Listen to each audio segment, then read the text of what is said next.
नमस्कार दोस्तों, आप सभी का स्वागत है टेक्नोलॉजी कीड़ा चैनल में। और इस वीडियो में आज हम लोग बात करेंगे पैनल्स की। WPF panel. WPF पैनल जो है वो एक प्रकार का कंटेनर होता है, आप लोगों को पता है, जिसमें चाइल्ड कंट्रोल भी रख सकते हैं और बाकी अदर पैनल कंट्रोल भी हम लोग रख सकते हैं। पैनल कंट्रोल का बेसिकली जो पर्पज होता है वो होता है डिजाइनिंग में, ताकि हम लोग एक स्ट्रक्चरल व्यू जो है हमारी प्रोजेक्ट के बना सकें। जैसे लेफ्ट में रख लिया, राइट में रख लिया, टॉप में रख लिया, और उनके डिफरेंट कलर करके हम लोग ये दिखा सकते हैं कि अलग अलग जो चीज़ें हैं, जैसे कि विंडोज फोन में आप लोगों ने पैनल कंट्रोल काम में लिया होगा, वैसे ही यहाँ पर भी आप लोगों के पास पैनल कंट्रोल है, लेकिन वो डिफरेंट वैरायटीज में है, डिफरेंट टाइप्स में यहाँ पर पैनल कंट्रोल आप लोगों के पास है। जैसे सबसे पहला जो कंट्रोल है वो है कैनवास। तो यहाँ पर हम लोग जो सबसे पहले बात करेंगे पैनल कंट्रोल की वो है कैनवास कंट्रोल, और उसमें हम लोग एग्जाम्पल भी कैनवास का ही लेंगे यहाँ पर। तो जो विंडो है WPF का, वो हम लोग ऐड कर लेते हैं कैनवास के नाम से, कैनवास एग्जाम्पल। सबसे पहला एग्जाम्पल जो कैनवास का हम लोग देंगे वो है कि कैनवास जो कंट्रोल है एक सिंपलेस्ट पैनल कंट्रोल में माना जाता है। इसमें हम लोग कंट्रोल्स को रख सकते हैं, लेकिन हम लोगों को उनकी मैनुअली पोजीशन जो है वो डिफाइन करनी जरूरी होती है। ठीक है, अगर हम लोग उनकी पोजीशन डिफाइन नहीं करते हैं तो वो सेम पोजीशन पर ही कंट्रोल जो है वो प्लेस हो जाते हैं। तो इसीलिए हम लोगों को कैनवास जो dot left, right, top, bottom, ये जो प्रॉपर्टीज होती हैं एक्स एक्सेस और वाई एक्सेस के बेसिस पर, ये हम लोगों को डिफाइन करनी जरूरी होती हैं। लेकिन कैनवास के साथ एक लोचा है। क्या लोचा है वो मैं बता देता हूँ कि कैनवास जो है वो एक्चुअली में, अगर हम लोग विंडो को रिसाइज करते हैं रन टाइम के ऊपर, तो कैनवास जो है उनकी जो हम लोगों ने लेफ्ट से राइट से छोड़ी थी वो फिक्स प्रॉपर्टी होती हैं, वो फिक्स मार्जिन होता है, तो वो उसके साथ डगमगा जाता है। जैसे कि एक एग्जांपल हम लोग लेते हैं कैनवास का। यहाँ पर कैनवास भी एक जैसा कि आप लोगों को पता है कि विंडो के अंदर सिर्फ एक ही कंटेनर आ सकता है, तो हम लोग यहाँ पर कैनवास कंट्रोल पैनल रखते हैं और उसमें दो बटन रखते हैं। सबसे पहला बटन रखा, उसमें हम लोगों ने लिखा first button, and the next one में हमने रखा बटन कंट्रोल, और उसमें हम लोगों ने लिखा सेकंड बटन।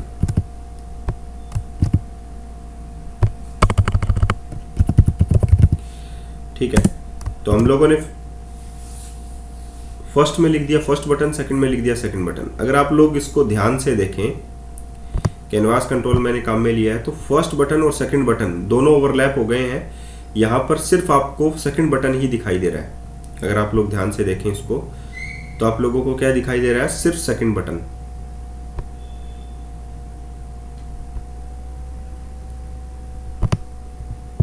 ये देखिए, मैं इसको जूम किया मैंने, और यहां पर आप लोगों को सिर्फ सेकंड बटन ही दिखाई दे रहा है। क्यों दिखाई दे रहा है? उसका रीजन क्या है? उसका रीजन है कि हम लोगों ने कोई भी प्रॉपर्टी इसमें डिफाइन नहीं की, और ये बाय डिफॉल्ट आप लोगों के फर्स्ट जो 0 होता है वहीं से इनिशियलाइज कर देता है। तो कोऑर्डिनेट्स डिफाइन करना कैनवास में बहुत ज़्यादा ज़रूरी है। जैसे कि हम लोग 4 बटन बना लेते हैं, ठीक है, और यहाँ पर मैं लिख देता हूँ थर्ड बटन, यहाँ पर लिख देता हूँ फोर्थ बटन। ठीक है, तो फर्स्ट बटन को मैं कैनवास जो है वो डिफाइन करता हूँ, तो यहाँ पर मैं लिखता हूँ कैनवास डॉट लेफ्ट। ठीक है, कैनवास डॉट लेफ्ट 25, यानी कि 25 पिक्सल से यहाँ से आप लोगों का लेफ्ट जो है वो ब्रेक कर देगा। ठीक है, तो यहाँ पर मैं कैनवास देखिए, यहाँ पर फोर्थ बटन भी आ रहा है। ठीक है, फोर्थ बटन है, लेकिन ये यहाँ पर खिसक चुका है। 25 लेफ्ट से 25 है। ठीक है, तो ये हो गया टॉप से लेफ्ट। टॉप से कितना है? लेफ्ट। ये कितना है? First button.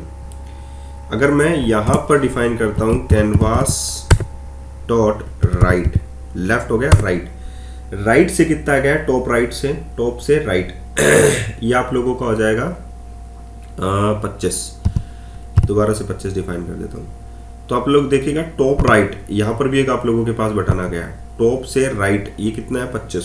ठीक है, अगर मैं यहाँ से मैं कर देता हूँ 50, तो ये देखिए ना 50 आ जाएगा यहाँ से। ठीक है, टॉप से यहाँ से लेफ्ट, एक्स एक्सिस पे चलता है ये आप लोगों की, तो हम 25 ही कर देते हैं इसको। ठीक है, ये हो गया टॉप से लेफ्ट 25 है। और अब नेक्स्ट जो थर्ड बटन है उसमें कैनवास में लेफ्ट तो मैं करता हूँ कैनवास डॉट लेफ्ट तो मैं करता हूँ 25, लेकिन मैं साथ में इसमें जोड़ देता हूँ बॉटम भी, कैनवास डॉट टॉप नहीं बॉटम जोड़ते हैं, डॉट बॉटम, बॉटम से भी मैं कर देता हूँ 25। अब ये नीचे आ गया होगा आप लोगों का बटन, जो थर्ड बटन है आप लोग देखिएगा कि आप लोगों का जो थर्ड बटन है वो नीचे आ गया, कि आप लोगों का लेफ्ट से कितना है ये इतना और बॉटम से यहाँ पर कितना है 25, ठीक है। सिमिलरली आप लोग कैनवास डॉट लेफ्ट कर सकते हैं, कैनवास डॉट राइट कर सकते हैं यहाँ पर फोर्थ बटन में। तो ये चारों कोनों में आप लोगों के बटन आ जाएगा, कैनवास डॉट राइट 25, और यहाँ पर आप लोग करते हैं कैनवास डॉट बॉटम, यहाँ पर आ जाएगा आप लोगों के पास 25। तो ये फोर्थ पोजीशन पर आ गया, आप लोगों के चारों बटन आ गए। अब आप लोग देख सकते हैं कि फर्स्ट यहाँ पर सिर्फ फर्स्ट बटन है। तो इतनी बात आप लोगों को समझ में आ गई कि कैनवास कैसे काम करता है, ठीक है। अब बात आती है कि हमारे पास जेड इंडेक्स होनी चाहिए, ठीक है। जेड इंडेक्स की जो प्रॉपर्टी है कैनवास के अंदर वो क्या है, तो इसको तो हम लोग क्या कर देते हैं, इसको तो हम लोग बना देते हैं कमेंट, और इसको हम लोग 200 की जगह छोटा कर देते हैं और भी 100 पर ले आते हैं, ठीक है, ताकि क्लियर विजन में आप लोगों को दिखाई देगा। अब यहाँ पर आप लोग देखिए जो मुझे करना है नेक्स्ट में, मैं यहाँ पर बनाता हूँ एलिप्स, ताकि आप लोगों को इजीली समझ में आ सके। ये एलिप्स बनाया, फिल कर दिया उसको, फर्स्ट एक्वा से चलते हैं, एक्वा से फिल कर दिया उसको, ठीक है। कैनवास डॉट लेफ्ट से कितना है, यहाँ से है आप लोगों का 25, और कैनवास डॉट टॉप से 25 यहाँ पे कर देता हूँ। विड्थ इसकी मैं कर देता हूँ, विड्थ कर देता हूँ 200 एंड हाइट कर देता हूँ 200,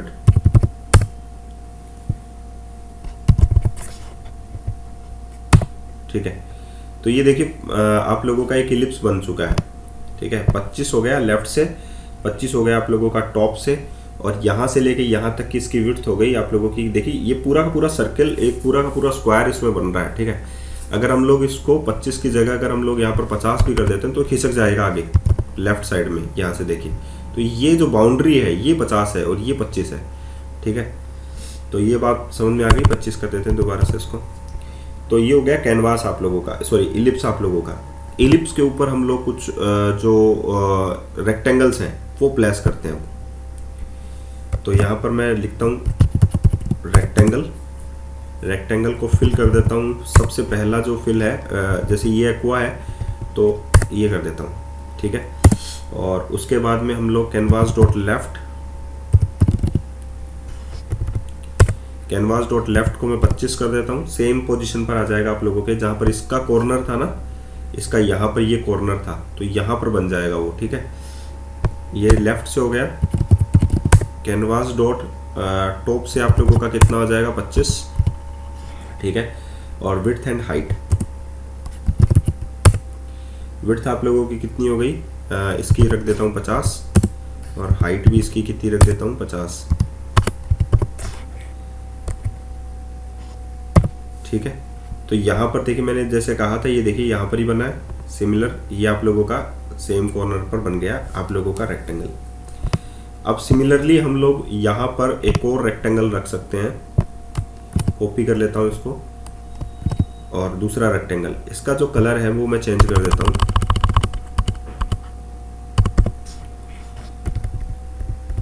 ये कर देता हूँ, ठीक है, थोड़ा सा लाइट हो गया। अब इसका जो कैनवास लेफ्ट है वो मैं खिसकाता हूँ उसको 50 पर 50 पर खिसका देता हूँ, 50 के ऊपर, ठीक है।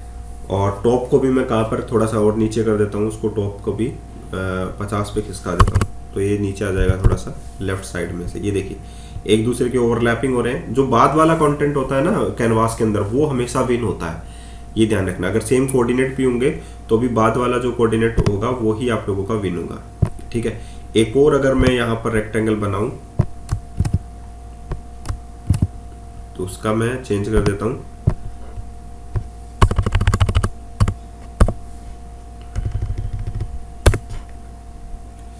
ठीक है।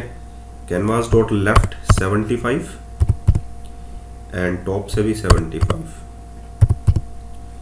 तो ये इस प्रकार का व्यू जो आप लोगों को देखने को मिल रहा है, ये इस प्रकार का व्यू जो है आप लोगों को मिलेगा फर्स्ट, सेकंड, थर्ड, एक दूसरे के ओवरलैपिंग ये आप लोगों के टेक्स्ट जो है विजुअलाइज हो रहे हैं। ठीक है, लेकिन अगर हम लोगों को ये बदलना हो, ठीक है, तो इनकी जेड इंडेक्स होती है प्रॉपर्टी, वो हम लोग बदल सकते हैं। जैसे कि एग्जांपल के लिए मुझे सबसे पहले इसकी एक जेड इंडेक्स लिखनी है। ठीक है, तो मैं जेड इंडेक्स इसकी कैसे लिखूंगा? जेड इंडेक्स होती है एक दूसरे के ऊपर ओवरलैप करने की, पैनल्स की होती है वो, panel dot Z index equals to, मैं लिख देता हूँ इसकी 2। बाई डिफॉल्ट जेड इंडेक्स होती है 0। अब इनकी सभी की देखो 0 थी, इसीलिए ये सबके ऊपर आ गया। ठीक है, अब दूसरे की मैं जो ये रेक्टेंगल है इसकी जो जेड इंडेक्स है वो मैं कितनी कर देता हूँ? 3 कर देता हूँ, तो ये इसके ऊपर आ जाएगा। आप लोग देखना, ये इसके ऊपर आ गया इसके ऊपर अकेला। ठीक है, अब इसकी मैं 4 कर देता हूँ। अब ये देखिए, मैंने इसकी 2 की, तो ये जो है, ये जो दूसरा वाला है ये तो 3 पे रहेगा, सबसे ऊपर है, लेकिन ये इससे ऊपर है व्हाइट वाला, क्योंकि बाद में जो भी आएगा वो हमेशा ऊपर रहेगा, फिन रहेगा। और लेकिन अगर मैं इसकी 5 कर दूं, ठीक है, 2 से लेके मैं इसकी जेड इंडेक्स 5 कर दूं, तो ये इसके भी ऊपर आ जाएगा, ये देखिए। ठीक है, तो जेड इंडेक्स आप लोगों को समझ में आ गया। सिमिलरली जेड इंडेक्स इसकी भी मैं 4 कर देता हूँ।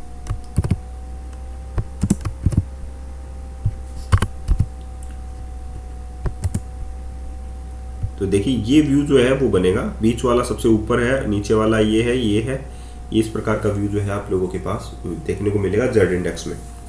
आई होप आप लोगों को पैनल का जो कैनवास कंट्रोल है वो समझ में आ गया होगा। अब हम लोगों को जो नेक्स्ट जो कंट्रोल है, जो आप लोगों के पैनल्स में आते हैं, ऐसे तो आते तो बहुत हैं, लेकिन आप लोगों के कुछ ऐसे कंट्रोल्स हैं जो आप लोगों को सीखने चाहिए पैनल्स में, जैसे कि व्रैप पैनल है। ठीक है, तो इसके बाद में हम लोग बात करेंगे व्रैप पैनल की।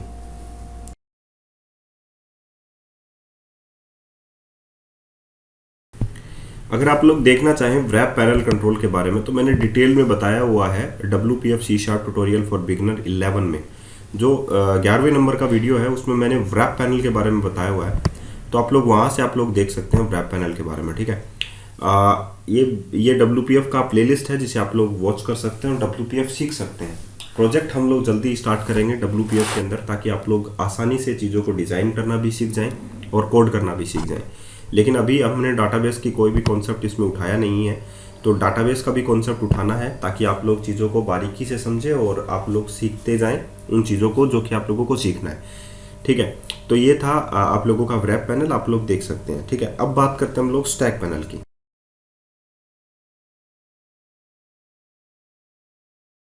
देखिए, आप लोगों ने व्रैप पैनल भी देख लिया, कैनवास भी देख लिया होगा। अब हम लोग स्टैक पैनल की बात करते हैं। स्टैक पैनल से पहले हम लोग क्या करते हैं, स्टैक पैनल और व्रैप पैनल में डिफरेंस क्या है? दोनों ही प्रकार के कंटेनर हैं। ठीक है, पहली बात। और दूसरे में हम लोग क्या काम कर लेते हैं, व्रैप पैनल में कंटेंट जो है व्रैप हो जाते हैं, मतलब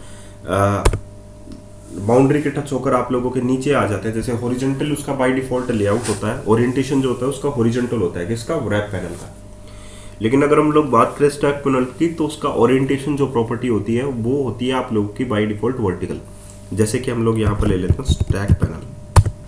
ठीक है, अब मैं कोई भी इसमें चीज़ें जो है ऐड नहीं करता हूँ, बाय डिफॉल्ट मैं बटन ऐड करता हूँ इसमें, बटन, और यहाँ पर हम लोग लिख देते हैं बटन 1। ठीक है, सिमिलरली हम लोग जितने भी बटन सब बनाते हैं, तो आप लोग देखिएगा कि सारे बटन्स जो हैं आप लोगों के स्ट्रेच हो जाएंगे। ठीक है, और जैसे स्टैक बनता है, स्टैक होता है आप लोगों का, जैसे आप लोगों का एक आप लोगों ने कभी CD देखी है, जो आप लोगों के मीडिया डिस्क आती है ना, CD DVD CD, तो वो एक दूसरे के ऊपर लगती है, तो वैसे ही स्टैक होता है। जैसे ही फर्स्ट आइटम उसका टॉप में आता है, ये टॉप होता है, यहाँ पर एक पॉइंटर होता है टॉप का, ये देखिए बटन 1, बटन 2, बटन 3, बटन 4, ये स्ट्रेचेस हो गए हैं सारे। बटन की साइज नहीं रही, जितनी विंडो की साइज होती है उतने ही यहाँ पर अप्लाई हो जाते हैं स्टैक पैनल के अंदर। ठीक है, तो जैसा मैंने कहा कि ओरिएंटेशन जो प्रॉपर्टी है वो वर्टिकल है, आप लोग इसे हॉरिजॉन्टल भी बना सकते हैं। जैसे कि यहाँ पर अगर मैं ओरिएंटेशन प्रॉपर्टी रख दूँ हॉरिजॉन्टल, तो ये सारे के सारे देखिए यहाँ पर अलाइन हो गए हॉरिजॉन्टली, और पूरे के पूरे स्ट्रेचेस भी हो गए। ठीक है, तो ये ओरिएंटेशन प्रॉपर्टी है। बात आती है कि हम लोग इन सभी बटन्स को उनकी साइज दें, ठीक है, पहली बात। और अगर हम लोग इन्हें अलाइन करते हैं तो ये ऑटोमेटिकली साइज में अलाइन हो जाते हैं। अभी मैंने उसको कोई भी कहीं भी अलाइन नहीं किया है, अब मैं अलाइन करूंगा तो ये ऑटोमेटिकली साइज ले लेंगे अपनी, ठीक है। जैसे कि वर्टिकल अलाइनमेंट देता हूं मैं इसको, वर्टिकल अलाइनमेंट टॉप, ठीक है। जैसे ही मैं इसको टॉप वर्टिकल अलाइनमेंट दूंगा तो बटन 1 जो है वर्टिकल अलाइंड हो जाएगा टॉप में, टॉप पोजीशन जो है वर्टिकली अलाइन हो जाएगा, ठीक है। लेकिन अगर आप लोग देखें तो बाय डिफॉल्ट ये वर्टिकली अलाइंड होते हैं, इसीलिए मैंने यहाँ पर ओरिएंटेशन जो प्रॉपर्टी है वो हॉरिजॉन्टल आप लोगों को बताई थी। जब आप लोग हॉरिजॉन्टल प्रॉपर्टी देखेंगे तो ये ऐसे तो स्ट्रेच हो नहीं सकते। अब आप लोग देखिए, ये यहाँ पर ऐसे स्ट्रेच है तो ये यहाँ पर स्ट्रेच नहीं हो सकता, जाहिर सी बात है, ठीक है। अगर ये वर्टिकली होता तो हम लोग कैसे अलाइन करते इसको, ये देखिए, ये देखिए ऐसे हो गया। अगर ये ऐसे स्ट्रेच है तो ये ऐसे तो नहीं हो सकता, ऐसे स्ट्रेच हो रहा है, ठीक है। हॉरिजॉन्टल अलाइनमेंट देते हैं इसको, हॉरिजॉन्टल अलाइनमेंट देते हैं इसको। टॉप इसकी फीचर्स नहीं होती, लेफ्ट राइट सेंटर होता है, इसको हम लोग ले देते हैं लेफ्ट, तो ये लेफ्ट में छोटा सा बटन बन जाएगा, स्ट्रेच नहीं होगा। समझ में आ गया ये बात आप लोगों को? तो ये जो ओरिएंटेशन प्रॉपर्टी है, वर्टिकल अलाइनमेंट है, ये आप लोगों को इस प्रकार आप लोगों को सेट करने होते हैं, ठीक है। तो आप लोगों ने ये भी देख लिया कि स्टैक पैनल किस प्रकार काम करता है। अगर आप लोगों का जो वर्टिकली अलाइनमेंट है तो ये पूरा पूरा इस प्रकार से अटैच हो जाएगा। तो हम लोगों को ये कम करना था, ये कम करना था, तो ऑटोमेटिकली हम लोगों ने ये कम कर दिया, हॉरिजॉन्टल अलाइनमेंट देके कि सेंटर में हो जाए। दूसरे का अगर हम लोग हॉरिजॉन्टल अलाइनमेंट सेट कर देते हैं, हॉरिजॉन्टल अलाइनमेंट राइट, तो ये राइट में सेट हो जाएगा जाकर, ये देखिए अलाइनमेंट में, ठीक है। तो ये इस प्रकार हम लोग एक एग्जांपल ले सकते हैं। और स्टैक लेआउट भी हम लोग कंटेनर के रूप में ही काम में ले सकते हैं, बस उनका ओरिएंटेशन, उनका मार्जिन्स वगैरह हम लोगों को सेट करना होता है। रैप पैनल भी आप लोगों ने देख लिया, स्टैक पैनल भी देख लिया आप लोगों ने, सबसे पहले कैनवास भी देख लिया। नेक्स्ट में आप लोगों के पास आता है ग्रिड कंट्रोल। ग्रिड को हम लोग जो है, नहीं इससे पहले हम लोग ग्रिड कंट्रोल है, ग्रिड कंट्रोल को हम लोग नेक्स्ट वीडियो में जरूर पढ़ेंगे। लेकिन उससे पहले हम लोग एक पैनल देख लेते हैं, डॉक पैनल, ठीक है। डॉक पैनल जो है एक्चुअली में, अगर आप लोगों ने विंडोज फोम में काम किया होगा तो आप लोगों को सेट करता है सही, लेकिन ठीक है। तो हम लोग वो एग्जांपल और देख लेते हैं। चलिए हम लोग बात करते हैं डॉक पैनल की।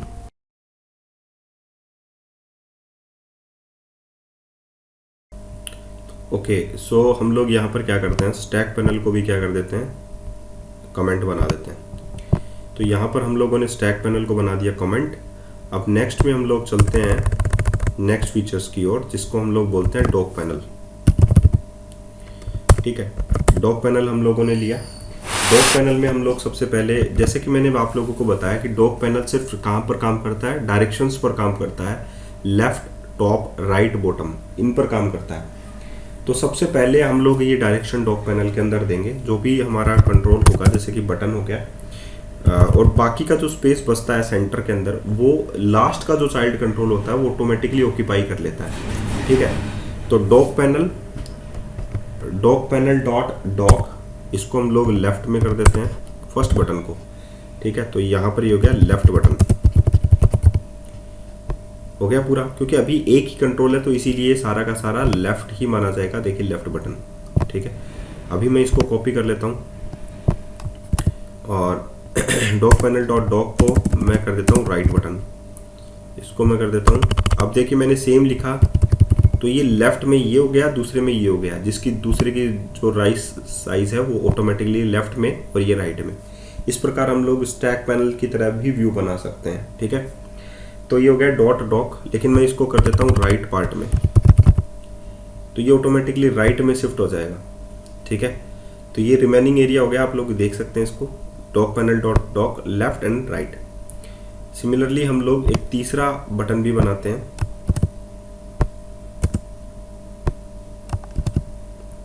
तीसरा बटन बनाते हैं हम लोग, डॉक पैनल डॉट राइट में हो गया, इसको हम लोग टॉप में सेट कर देते हैं, ठीक है। अब ये देखिए, इसको हम लोग क्या कर देते हैं, dock panel dot dock right, top, bottom. मैंने टॉप में सेट कर दिया, ये हो गया टॉप बटन, ठीक है। अभी ऑटोमेटिकली जब बॉटम बनेगा तो ये ऑटोमेटिकली आप लोगों को दिखेगा कि 4 पार्ट में ऑटोमेटिकली सेट हो गया। ये टॉप बटन हो गया। अब ये नेक्स्ट में हम लोग कर देते हैं इसको बॉटम बटन, लेकिन डॉक पैनल में टॉप की जगह हम लोग क्या कर देते हैं बॉटम। ये 4 दिशाएं आप लोगों के पास हो गई हैं। और अब आप लोग देखिए कि ये टॉप बटन हो गया, ये बॉटम, लास्ट का रिमेनिंग को ये बॉटम ही था तो इसीलिए ये बॉटम बन गया, ठीक है। जो जैसे जैसे आप लोग डिसाइड करते हैं, देखिए अब इसकी विड्थ जो है वो ऑटोमेटिकली सेट हो गई। लेकिन अगर आप लोग पहले टॉप बटन को बनाते तो ये पूरा का पूरा ये स्पेस ये ले लेता, ठीक है। तो ये बात भी आप लोगों को समझने वाली बात है। नेक्स्ट में आप लोग जो है एक और बटन बनाए जिसका कोई भी डॉक पैनल नहीं होगा, ठीक है, क्योंकि सारे हम लोग कर चुके हैं। तो अगर सारे मैं कर चुका हूं तो इसका मैं ये हो गया लास्ट बटन, ठीक है। और मैं इसका कोई भी dock panel dot dock decide नहीं करता हूं तो ये ऑटोमेटिकली सेंटर में आ जाता है। देखना अभी ये हो गया लास्ट बटन। तो अभी जो फर्स्ट बटन बना ये लेफ्ट बन गया, ये आप लोगों का राइट बन गया दूसरा, तीसरा टॉप और चौथा बॉटम और पांचवा देखिए लेफ्ट बटन बीच में, ये बीच वाला बटन है, ठीक है। तो ये हो गया आप लोगों का button click event handling call हो गई। ओके, सो आप लोगों को समझ में आ गया। नेक्स्ट में हम लोग ये भी कर सकते हैं कि इसकी इनकी सभी की विड्थ हाइट प्रॉपर्टी हम लोग दे सकते हैं। लास्ट चाइल्ड एलिमेंट ना हो उसके लिए हम लोग ब्लैंक भी छुड़वा सकते हैं, वो आप लोगों की मर्जी है, ठीक है। तो ये इस प्रकार से हम लोग किस पर काम करते हैं डॉक पैनल के ऊपर। जैसे जैसे बटन बनाते जाते हैं वैसे वैसे बटन जो है वो बनता जाता है, ठीक है। और अगर हम लोग यहाँ पर नहीं लिखते हैं, ये लास्ट वाला नहीं लिखा, तो ये ऑटोमेटिकली जो लास्ट एलिमेंट होता है वो कवर कर लेता है पूरा का पूरा स्पेस, ठीक है। तो ये बात भी होती है। अगर हम लोग इनकी विड्थ डिफाइन कर दे, जैसे बटन की इसकी विड्थ डिफाइन कर देता हूँ मैं, इसकी मैं विड्थ डिफाइन कर देता हूँ 50, तो 50 करते ही इसकी विड्थ ऑटोमेटिकली सेंटर में कितनी होगी 50 की हो गई। तो ये बाकी का स्पेस देखिए खाली है। तो ये फाइनल बटन पर अगर हम लोग सभी में विड्थ डिफाइन कर दे तो उसके बेसिस पर भी काम करता है, ठीक है। लेकिन ये आप लोगों के डायरेक्शन पर डिपेंड करेगा, सबसे पहले लेफ्ट टॉप राइट बॉटम जो भी आप लोग डॉक पैनल में डॉक करेंगे उसके ऊपर। तो आई थिंक आज के लिए इतना ही, फिर मिलते हैं एक अच्छे से नए वीडियो के साथ। धन्यवाद।